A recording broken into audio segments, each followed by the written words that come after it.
Hi friend, দেখো আমি আজকে তোমাদেরকে চিকেন রেসিপিটা কিভাবে করি তোমাদেরকে দেখাবো। দেখো আমি সব মশলা রেডি করে নিয়েছি। এখন আমি কড়াই বসিয়ে কড়াইটা একটু গরম হলে তেল দিয়ে দেব। তেলটা গরম হলে আলুগুলো একটু ভেজে নেব।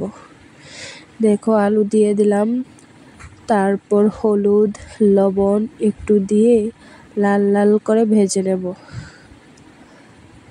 তোমরা কিভাবে করো রেসিপিটা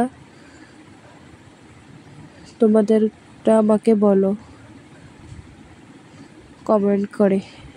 দেখো লাল লাল হলে নামিয়ে নেব। ফাইনালি আলু লাল লাল করে ভেজে নিলাম। তারপর পেঁয়াজ তেজপাতা একটু ভাজা ভাজা হলে মশলাটা দিয়ে দেব। মশলাটা দিয়ে তারপর একটু নাড়াচাড়া করে জিরা লবণ হলুদ লঙ্কার গুঁড়ো একটু দিয়ে দেব।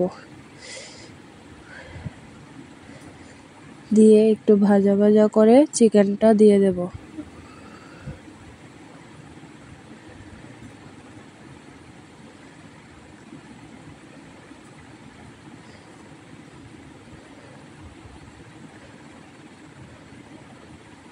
এখন চিকেনটা দিয়ে দেব। চিকেনটা দিয়ে ভালোভাবে